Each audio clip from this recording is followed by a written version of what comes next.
नद्या व त्यांची उगमस्थानं परीक्षेच्या दृष्टीने अतिशय महत्त्वाचं आहेत.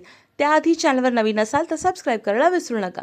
तर बघा, संभाव्य प्रश्न भाग 7. एका साईडला नद्या आहेत आणि दुसऱ्या साईडला आहेत उगमस्थानं.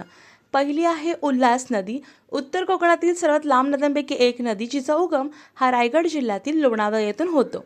सेकंड आहे कोयना, जिलाच महाराष्ट्राची भाग्यलक्ष्मी म्हटलं जातं आणि त्याच्यावर कोयना धरणसुद्धा आहे. ती महाबळेश्वर येथून उगम पावते. तिसरी आहे पंचगंगा, जिच्यावर कोल्हापूर हे शहर वसलेलं आहे.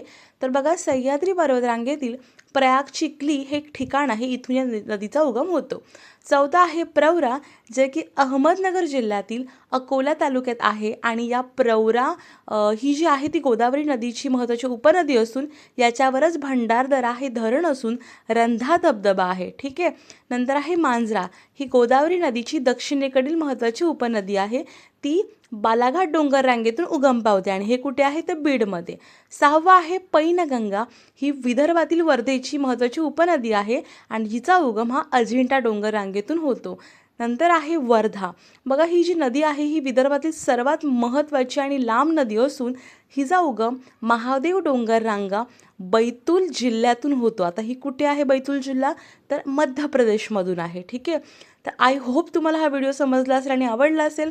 अशाच व्हिडिओसाठी चॅनलला सबस्क्राईब करा, लाईक करा आणि शेअर करा. धन्यवाद.